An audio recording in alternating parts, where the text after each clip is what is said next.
nuestras Biblias en Primera de Corintios 1, del 10 al 17.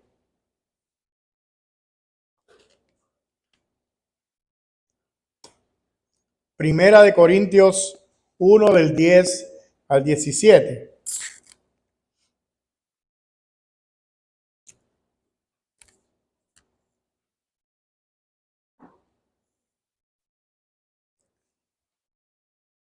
Amén.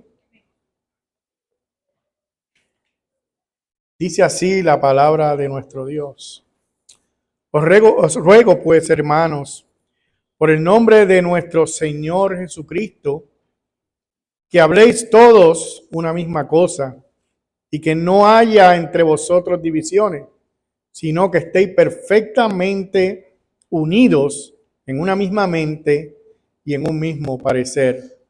Porque he sido informado acerca de vosotros, hermanos míos, por los de Chloe, que hay entre vosotros contiendas. Quiero decir que cada uno de vosotros dice: yo soy de Pablo, yo soy de Apolos, y yo de Cefas, y yo de Cristo. ¿Acaso está dividido Cristo?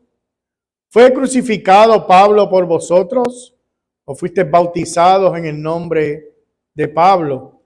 Doy gracias a Dios que a ninguno de vosotros he bautizado, sino a Crispo y a Gayo, para que ninguno diga que fuisteis bautizado en mi nombre. También bauticé la familia de Estéfanas, de los demás no sé si he bautizado algún otro. Pues no me envió Cristo a bautizar, sino a predicar el evangelio, no con sabiduría de palabras, para que no se haga vana la cruz de Cristo. Señor, gracias por tu gloriosa y bendita palabra. Llevamos 3 semanas, Dios, hablando sobre este libro de Corintios, y hemos llegado a los versos del 10 al 17. Te pedimos, Dios, que tú hables a nuestros corazones. Necesitamos escucharte, necesitamos escuchar tu palabra, Señor, que tú nos guíes, que tú nos muestres el camino, Señor, y tú lo haces por medio de tu palabra. Qué bueno, Señor, que tú nos salvaste y no nos dejaste desamparados. Nos diste el Espíritu Santo y a la misma vez nos dejaste tu palabra, Señor, la cual hemos leído en esta tarde. Señor, háblanos por medio de ella y que salgamos de aquí edificados, Señor, y con corazones dispuestos a hacer cambios en nuestras vidas si es necesario hacerlo, Señor. Gracias te damos en Cristo Jesús. Amén. Se puede sentar. Bueno, llegamos aquí a la parte donde pues ya Pablo comienza a llamarle la atención a los corintios, ¿verdad? Y la división es una de las cosas más terribles que puede suceder en una iglesia. De hecho, los que llevamos mucho tiempo sirviéndole al Señor, podemos dar testimonio claro de que hemos visto suceder cosas terribles dentro de algunas iglesias que posiblemente hemos pertenecido. Los que llevamos mucho tiempo, posiblemente hemos visto algún tipo de división en la iglesia. Dijo alguien que solamente basta 1 o 2 años en una iglesia para que usted vea que hay algún tipo de división dentro de la iglesia. Y hay un refrán en el mundo que dice: unidos triunfaremos y divididos fracasaremos, ¿verdad? Un refrán muy conocido. Hay una historia en Génesis que nos habla de una gran división y solamente la quiero leer para que tengamos en perspectiva cuán difícil se le puede hacer a alguien lograr algo si no está unido, ¿verdad? Y esta historia se encuentra en Génesis 11. Yo no voy a leer toda la historia, se encuentra en Génesis 11, la puede leer después, ¿verdad? Del 1 al 9. Ahí se nos narra la historia de cómo el pueblo decide construir una torre, ¿verdad? Porque luego del diluvio para supuestamente llegar al cielo, cosa que a Dios no le agradó. Y dice Génesis 11, 5 y 6, dice, y descendió Jehová para ver la ciudad y la torre que edificaban los hijos de los hombres. Y dijo Jehová, he aquí el pueblo es uno, y todos estos tienen un solo lenguaje y han comenzado la obra, y nada les hará desistir ahora de lo que han pensado hacer. Así que este pueblo estaba unido en hacer una tarea incorrecta, ¿verdad? Pero era la tarea la cual ellos estaban dispuestos a hacer, y era construir una torre para supuestamente llegar al cielo. Y Dios mismo dice, mira, esta gente no va a cambiar de parecer, están unidos, no va a cambiar de parecer. Y Él hace algo, la palabra que usa, ¿verdad? Están unidos en un mismo pensamiento y con una sola idea. Y Dios hace algo en los versos 7 y 8, Génesis 11, 7 y 8 dice, ahora pues descendamos y confundamos allí su lengua, para que ninguno entienda el habla de su compañero. Así los esparció Jehová desde allí sobre la faz de toda la tierra, y dejaron de edificar la ciudad. Mira, solamente cuando no se entendieron, cuando no estuvieron unidos en una misma idea, cuando hablaban diferentes idiomas, ellos desistieron de construir la torre.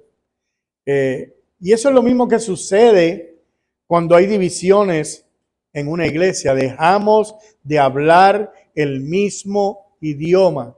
Dejamos de hablar lo mismo. Y como consecuencia de dejar de hablar el mismo idioma, comienzan a surgir las divisiones. Dice un comentario que me gustó mucho y dije, lo voy a poner aquí. Dice, las peleas son parte de la vida. Crecemos en ellas y alrededor de ellas. Los niños son rápidos en expresar su desagrado cuando no reciben algo que quieren o les quitas algo que les gusta. Los pequeños lloran y pelean porque no se salen con la suya. Discutimos y peleamos por una pequeña maraquita, luego por un juguete, luego por un balón, después por un puesto en el equipo de fútbol o por un puesto en el equipo de las animadoras. Luego discutimos y peleamos en los negocios, en las reuniones de la asociación de padres y de alumnos también peleamos. En las reuniones políticas peleamos, los enemigos se pelean, los esposos se pelean también, lo hacen los socios, tampoco se quedan atrás. Las ciudades pelean e incluso las naciones pelean y a veces llegan hasta la guerra. La fuente de todas las peleas es la misma, la naturaleza depravada y egoísta del ser humano. Termina la cita. Así que peleamos desde pequeño, estamos en esta lucha en las escuelas, con los vecinos, con el que sea peleamos. Es parte de nuestra naturaleza y realmente si nosotros vamos al corazón de esto es realmente orgullo. Y el problema es que todas estas peleas y estas discusiones a veces las queremos traer dentro de la iglesia. Pensamos que eso es normal, ¿verdad? Traemos la lucha, las discusiones, los grupos, los comentarios y todas esas cosas que hemos aprendido desde pequeño las queremos traer a la iglesia. Dice Santiago 4, 1 al 2, para que usted vea el origen, ¿verdad? El origen de esto. ¿De dónde vienen las guerras y los pleitos entre vosotros? ¿No es de vuestras pasiones las cuales combaten en vuestros miembros? Codicias y no tenéis, matáis y ardéis de envidia y no podéis alcanzar, combatís y luchad, pero tenéis lo que deseáis, pero no tenéis lo que deseáis porque no pedís. Y volvemos a decir, ¿verdad? Nuestro orgullo, nuestro yo, nuestro ego es el causante de las divisiones en la iglesia. pero Dios está en contra de una iglesia dividida. Jesucristo mismo dijo, él mismo dijo en Marcos 3, 24 al 26, él dice, si un reino está dividido contra sí mismo, tal reino no puede permanecer. Y si una casa está dividida contra sí misma, tal casa no puede permanecer. Y si Satanás se levanta contra sí mismo y se divide, no puede permanecer, sino que ha llegado a su fin. Así que la iglesia, para que funcione correctamente, debe de estar unida. Una iglesia dividida no va a funcionar correctamente. Y Pablo sabía esto. Y esta es la razón por la que luego de su saludo y su oración, ¿verdad? En estos primeros 9 versículos, su primer tema, el primer tema que él toca es el tema de la división, ¿verdad? Pablo toca muchos temas en esta carta. Y hay muchos temas que ya hemos mencionado anteriormente que están sucediendo dentro de esta iglesia. Hay problemas morales, hay problemas familiares, hay desorden dentro de la misma congregación. Y a pesar de todos estos problemas, el primer tema que él toca, él comienza con la división dentro de la iglesia. Entonces podemos ver que este tema es importantísimo, no solamente para Pablo, sino para nuestro Dios, que por medio del Espíritu Santo le está escribiendo a esta iglesia. Y déjeme decirle algo, prácticamente desde los versos que hemos leído hasta el verso 4, verso 21, capítulo 4, verso 21, Pablo va a continuar hablando de la unidad en la iglesia. ¿Sabe? La primera parte, una tercera parte de todo este libro tiene que ver con la división en la iglesia. Entonces vamos a ver los versos que hemos leído hoy y los vamos a explicar y vamos a tratar de traer estos versos a nuestra época actual. Y debemos de reconocer que muchas veces cuando nosotros interpretamos la escritura, puede que hayan aplicaciones que no sean las mismas para lo que fue escrito, ¿verdad? La audiencia original puede tener una aplicación un poco diferente a la iglesia 2000 años después, pero en este tema yo no veo que nosotros tengamos otra aplicación que no sea la misma que está sucediendo en esta iglesia de Corintios.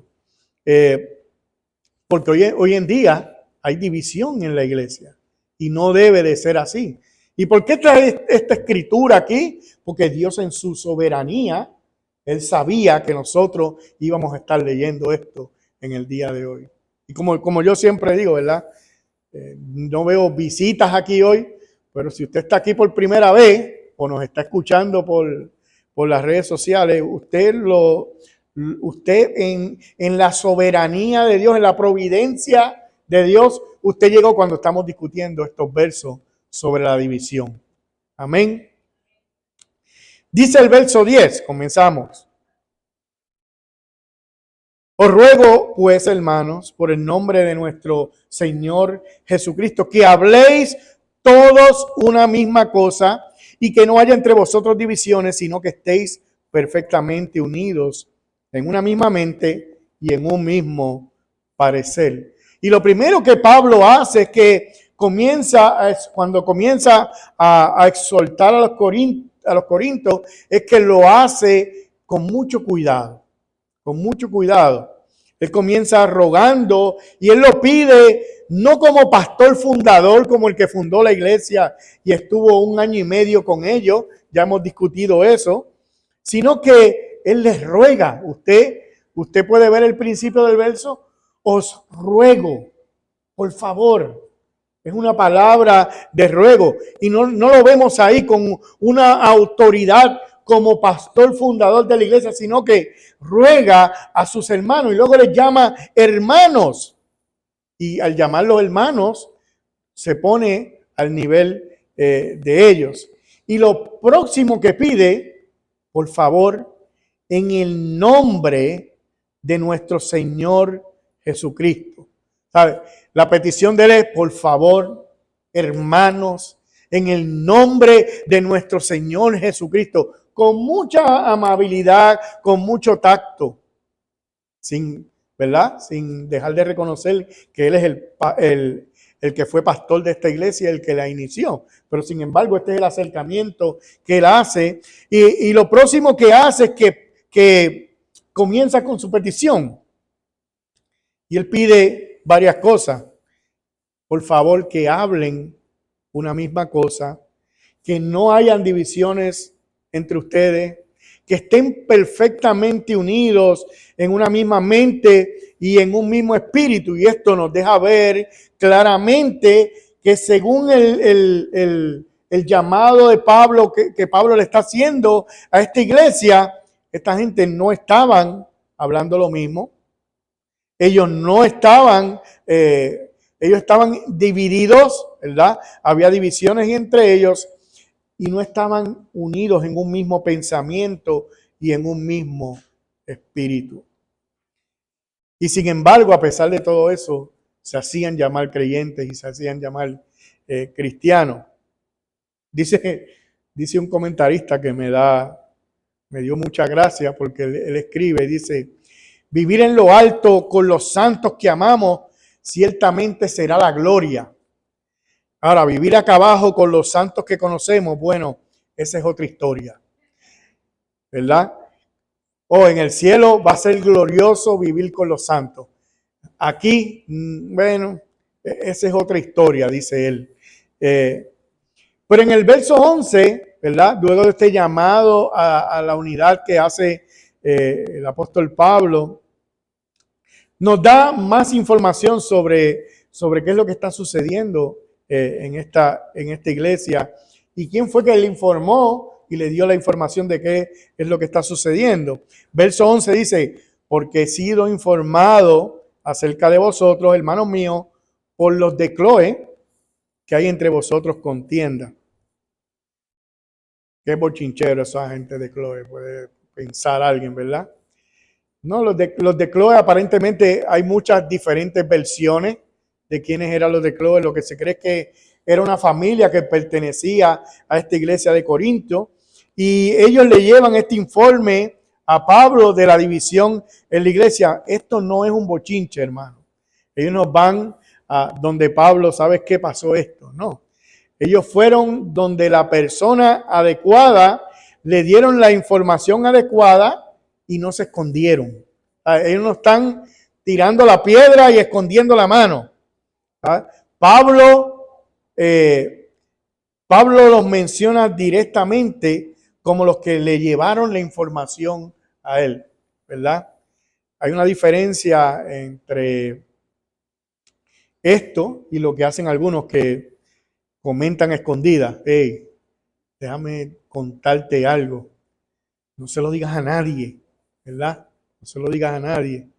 Y ya estamos entrando en realmente pecado. No, ellos fueron donde la persona que podía resolverles el problema, le mostraron el problema y la dificultad y a la misma vez estaban dispuestos a que su nombre fuera mencionado como que ellos fueron los que llevaron la información. De hecho, esta carta es una respuesta no solo a este informe que le da esta familia, sino a preguntas que tiene la misma iglesia de Corintio. Y es que Pablo va a contestar estas preguntas más adelante. Así que posiblemente esta misma familia no solamente va con este informe de las divisiones, sino que va con la información de que ellos tienen preguntas que él necesita contestar y él contesta estas preguntas en este primera de Corintios. Verso 12 dice, y aquí es donde están las divisiones, es donde comenzamos a entender qué clase de divisiones había en esta iglesia. Verso 12 dice, quiero decir que cada uno de vosotros dice, yo soy de Pablo, yo soy de Apolo, yo soy de Cefa y yo soy de Cristo. Así que habían, por lo menos en los grupos que se mencionan en este verso número 12, hay 4 grupos, ¿verdad?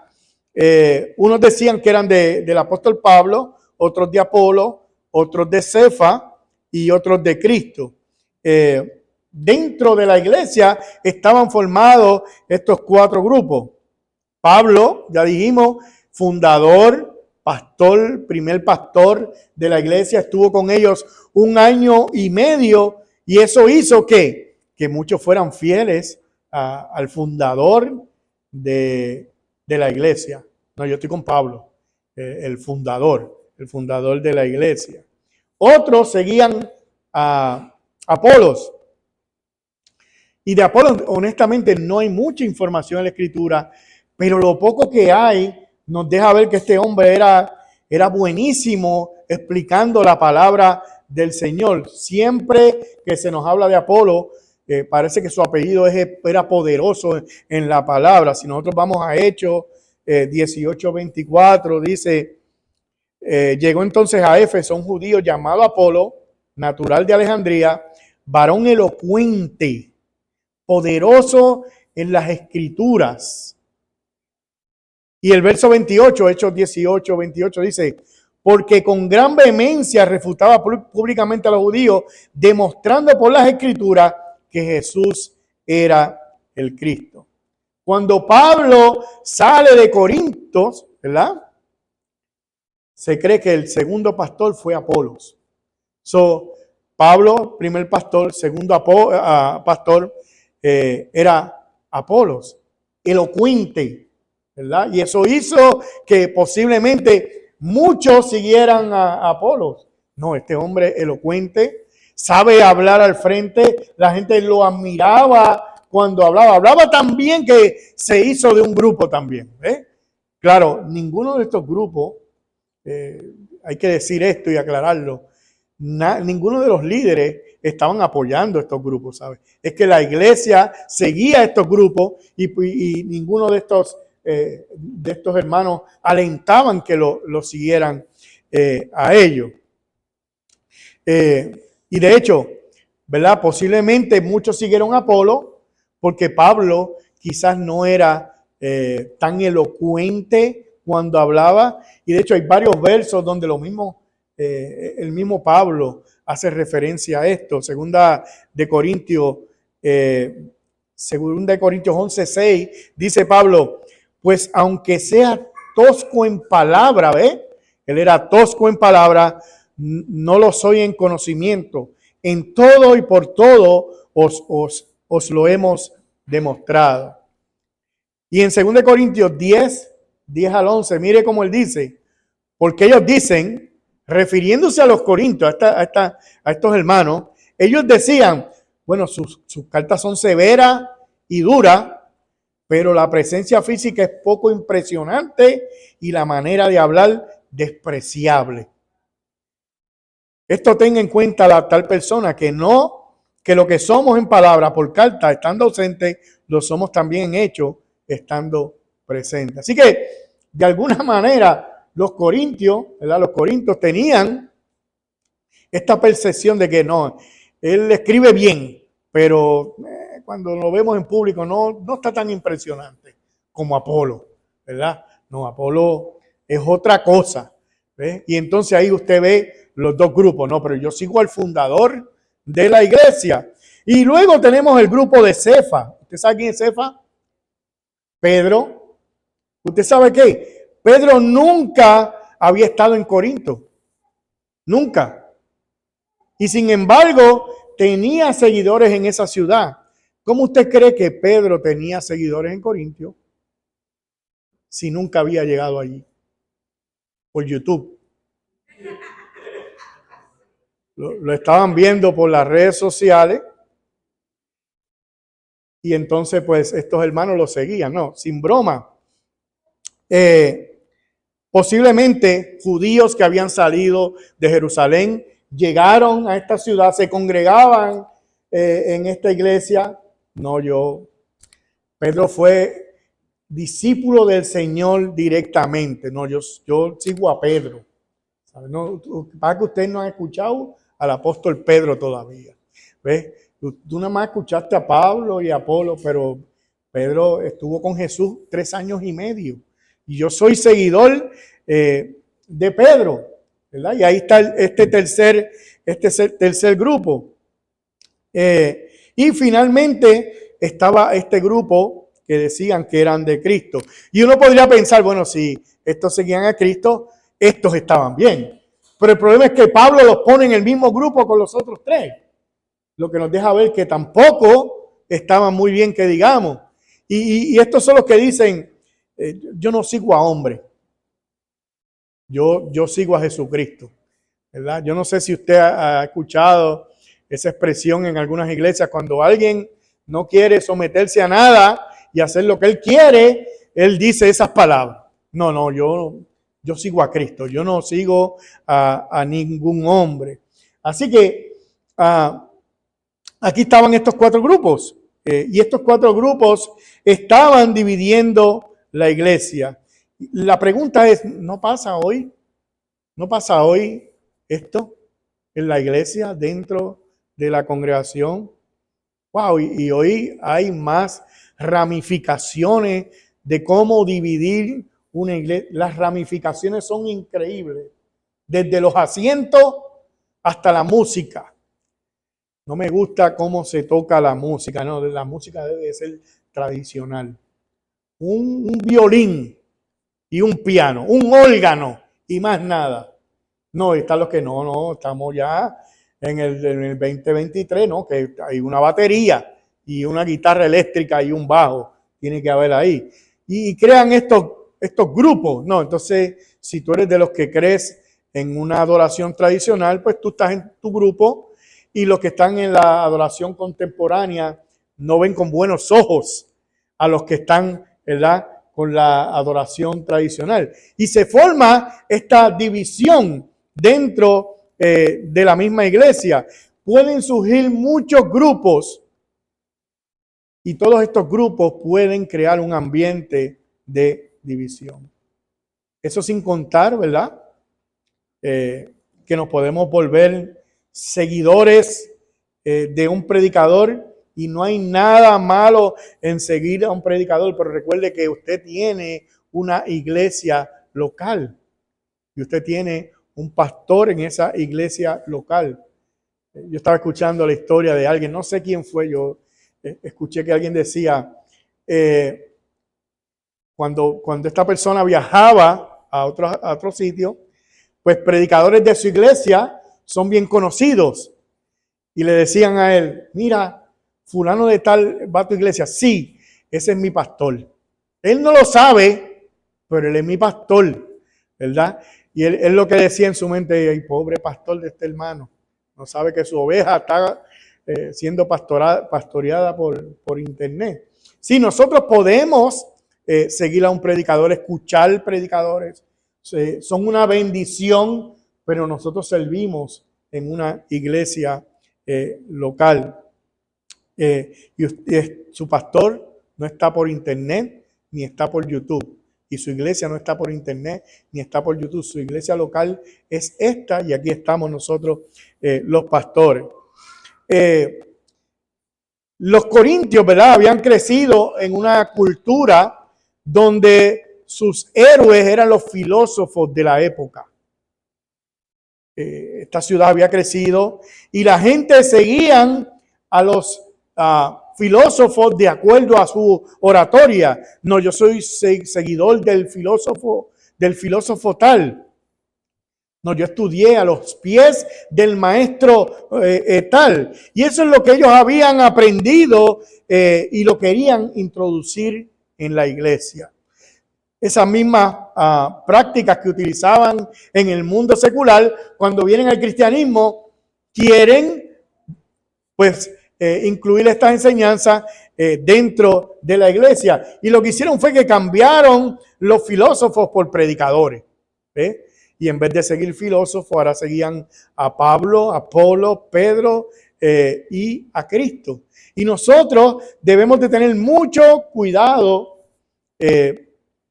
porque nosotros estamos viviendo en un tiempo donde lo que hoy se hace es lo que otro está haciendo, especialmente si es un artista. Si nosotros Si nosotros pensamos que en los tiempos de Pablo y de los Corintios, ¿verdad? Ellos imitaban lo que estaba sucediendo en el mundo y en aquel entonces eran los filósofos, hoy en día es todo el mundo. Desde un artista tonto que se viste ridículamente y inmediatamente se pone algo, pues ahí va la manada de gente a vestirse de la misma manera. Y somos influenciados por lo que un artista, un deportista y cualquier persona del mundo secular hace. ¿Por qué? Porque hemos visto éxito con el símbolo de dinero. Y si alguien se pone unas tenis, pues ya usted quiere comprarse esas tenis porque esa persona lo tiene. De hecho, hace poco hubo un deportista que le estaban haciendo una entrevista y tenía creo que era una Coca-Cola, una Pepsi, no recuerdo qué era. Pero él la echó a un lado y puso una botella de agua. Y eso le costó millones a la compañía a la cual él había echado hacia el lado, no me recuerdo cuál fue. Pero lo que podemos ver es que cualquier cosa que hace un deportista, un artista o cualquier persona que es bien conocida, pues es seguida por los demás. Los héroes de algunas personas son los artistas y los deportistas y los políticos, y a veces tomamos bando, especialmente en el deporte y en la política. Y nosotros no podemos hacer esas cosas en la iglesia. No podemos traer esas malas enseñanzas en la iglesia. Y yo he visto cómo llamados creyentes discuten con un fervor y una pasión por su candidato político. Pero yo nunca lo he visto hablando así del evangelio, ni de Jesucristo. Y la pregunta que me hago es, ¿será seguidor de Cristo o será seguidor del político? Los héroes a veces de muchos creyentes no es Jesucristo. El héroe principal no es Jesucristo. Y en la iglesia de Corinto habían creado diferentes equipos. Y hoy en día dentro de la iglesia muchos crean diferentes equipos también. Y hay grupos a favor y en contra de algunas posiciones y en contra de esta posición y a favor de la otra. Dice un comentarista, aunque Pablo quiere librar la iglesia del divisionismo, no está exigiendo a los corintios que piensen de la misma forma. Por el contrario, dentro del pueblo de Dios, él permite la diversidad en la unidad. El escritor del siglo XVI, del siglo XVII, Rupert Mendenius, lo expresa de esta manera. Dice él, en lo fundamental, unidad. En lo esencial, tolerancia. Y en todas las cosas, amor. Nunca vamos a estar de acuerdo en todas las cosas. En lo esencial, nosotros, en lo fundamental, debemos estar de acuerdo. Jesucristo es Dios, ¿no? No puede haber división. Si tú no crees que Jesucristo es Dios, mi hermano, usted está en problema. Jesucristo es Dios. Y hay varias enseñanzas doctrinales las cuales nosotros no podemos violentar. Y debemos de estar de acuerdo. Y si usted pertenece a la iglesia bíblica, gracia y misericordia, nosotros tenemos verdades fundamentales que creemos que no deben de ser violadas. Y si usted no piensa igual que nosotros, pues váyase a otro lugar. Pero la iglesia bíblica, gracia y misericordia, tiene sus doctrinas establecidas y las cuales no pueden ser violadas.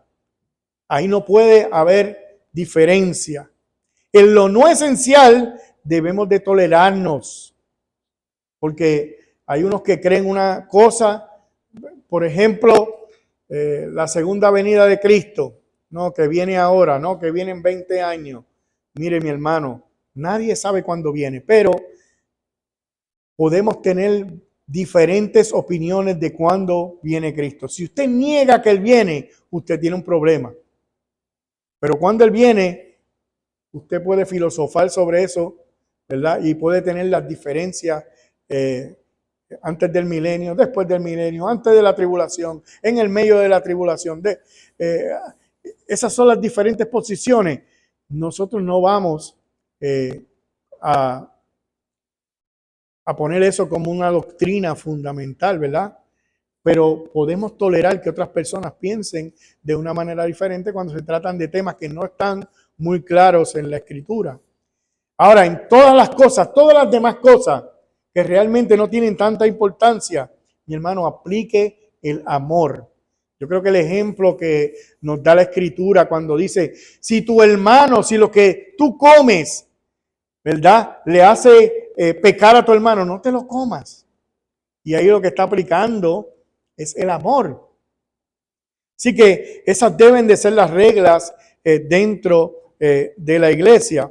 Pero Pablo continúa argumentando en los siguientes versos.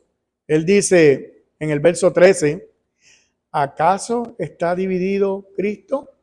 ¿Fue crucificado Pablo por vosotros o fuiste bautizado en el nombre de Pablo? Pablo hace 3 preguntas. ¿Acaso está dividido Cristo? ¿Fue Pablo crucificado? ¿O fuiste bautizado en el nombre de Pablo? En la iglesia, hermano, solamente hay un grupo. Los seguidores de Cristo. No existe más ningún otro grupo. Cristo no está dividido. Ningún líder humano debe de tener la lealtad que solamente corresponde a nuestro Señor y a nuestro Salvador Jesucristo. Nosotros podemos respetar, podríamos admirar a algunos hombres de Dios que Dios ha usado a través de la historia y que posiblemente algunos todavía están vivos, pero nuestra lealtad, nuestra más grande admiración es a nuestro Señor y a nuestro Salvador Jesucristo. ¿Está dividido Cristo? No. ¿Murió Pablo? No. Nuestra lealtad es a nuestro Señor y Salvador Jesucristo. Y luego los versos del 14 al 17 dice, doy gracias a Dios que a ninguno de vosotros he bautizado, sino a Crispo y a Gayo, para que ninguno diga que fuiste bautizado en mi nombre. También bauticé la familia de Estéfano. De los demás no sé si bautizado algún otro, pues no me envió Cristo a bautizar, sino a predicar el evangelio, no con sabiduría de palabras, para que no se haga vana la cruz de Cristo. Y Pablo trae el tema del bautismo y parece que la división en esta iglesia era grandísima porque hasta del bautismo habla el apóstol Pablo aquí. Yo no sé, parece que algunos estaban orgullosos de que Pablo los había bautizado. No, a mí me bautizó el apóstol Pablo. ¿No? ¿Quién te bautizó a ti? A mí me bautizó el apóstol Pablo. No, yo fui bautizado por Pedro. Mi hermano, hoy en día siguen surgiendo situaciones bien parecidas a esta. Y no es que menospreciemos el acto del bautismo, pero tiene el mismo valor, no importa quién haga el bautismo. De hecho, Jesucristo nunca bautizó a nadie. Él predicaba el evangelio, los discípulos se encargaban de bautizar. Mucha gente hoy en día, de hecho he visto mucha gente que tiene que ver con el mundo artístico, ¿verdad? Ellos viajan al río Jordán para ser bautizados. Yo no sé cuánto, y ya hay gente que han sido bautizadas, pero no, voy a aprovechar para rebautizarme en el río Jordán, como si el bautismo en el río Jordán fuera más efectivo que en cualquier río o en cualquier iglesia o en cualquier lugar que usted se bautice. Bueno, solamente para después decir, porque ¿qué usted va a decir? Pues yo fui bautizado en el río Jordán. Eso va a salir, mi hermano. No diga que no, porque va a salir. Eso, tú te bautizaste, sí. En cuanto salga una conversación de bautismo, Yo fui bautizado en el río Jordán. Y, y eso es lo que sucedía aquí en esta iglesia de Corinto, ¿verdad? A mí me bautizó Pablo. Y Pablo está defendiendo. Mira, menos mal que yo solamente bauticé a 2 o 3. Yo no bauticé a todo el mundo. Para que después no digan, bueno, a mí me bautizó Pablo, ¿verdad? Y usted puede ver el nivel de división que había tan grande en esta iglesia. Y el verso 17 dice, pues no me envió Cristo a bautizar, sino a predicar el evangelio, no con sabiduría de palabra, para que no se haga vana la cruz de Cristo. Como dije ahorita, Pablo no está menospreciando el acto del bautismo. Lo que él está diciendo aquí es que Dios lo llamó a predicar el evangelio. Dios no lo llamó a iniciar un grupo que se iba a llamar los bautizados por Pablo. Síganme los que han sido bautizados por Pablo. Seguidores de Cristo bautizados por Pablo. No, Dios no lo llamó a eso. Dios lo llamó a predicar el evangelio. Y en medio del evangelio está la cruz de Cristo. Él no utilizaba palabras de sabiduría humana. Y la semana que viene vamos a tocar un poquito más sobre este tema. Así que Pablo en este último verso dice una cosa positiva y 3 cosas negativas. La positiva es que fue enviado a predicar el evangelio. Las negativas son que no fue enviado a bautizar, no fue predicando con palabras de sabiduría humana, y la cruz de Cristo no debe perder su posición central en el mensaje del evangelio. No podemos sustituir el mensaje de la cruz. El mensaje de la cruz no es y nunca ha sido un mensaje atractivo. De hecho, muchos escuchaban a Pablo predicar hasta que llegaba a la cruz. Yo no sé si usted se ha puesto a pensar, pero hoy en día se ejecutan gente, ¿verdad? Ya es raro. Pero a alguien, un criminal que se ejecuta en la silla eléctrica o ahorcado o la inyección esta que le ponen ahora, yo no creo que eso sea una conversación en la cual usted se siente a comer con su familia. ¿Viste el que fue ejecutado y fue electrocutado esta noche? ¿Verdad? No es una conversación agradable. Precisamente con eso luchaba Pablo en sus tiempos. La cruz era la muerte más horrible. Ni siquiera los romanos podían ser crucificados. Ni se mencionaba entre ellos ese castigo. Así que cuando Pablo llegaba a mencionar la cruz, era motivo de rechazo por medio de los que estaban escuchando. Aún así, él nunca dejó de mencionar la cruz de Cristo, porque es esencial que nosotros prediquemos sobre lo que Cristo hizo en la cruz por nosotros. De hecho, estaba dando una clase, ¿verdad?, en estos días sobre este libro que se llama ¿Qué es el Evangelio? Y en el libro hay una parte donde dice, mire, antes de que usted vea a Jesucristo como rey, usted lo tiene que ver en la cruz. Es imposible que usted vea a Jesús como rey si no lo has visto en la cruz todavía. Ese es nuestro rey, nuestro salvador. Nuestro rey fue muerto en una cruz por nosotros. No hay rey si no hay cruz. Y eso es lo que Pablo está diciendo aquí. Si yo me pongo a utilizar palabras de humana sabiduría, voy a hacer vana la cruz de Cristo y lo que Cristo hizo en su sacrificio. Y eso no puede suceder. Para terminar, una de las razones por las que las falsas doctrinas tienen tanto éxito en el mundo es porque están unidas. Usted se pregunta, ¿por qué estas falsas doctrinas crecen tan rápido? ¿Por qué tienen tantos seguidores? Están unidos. Y usted puede ver la importancia de la unidad.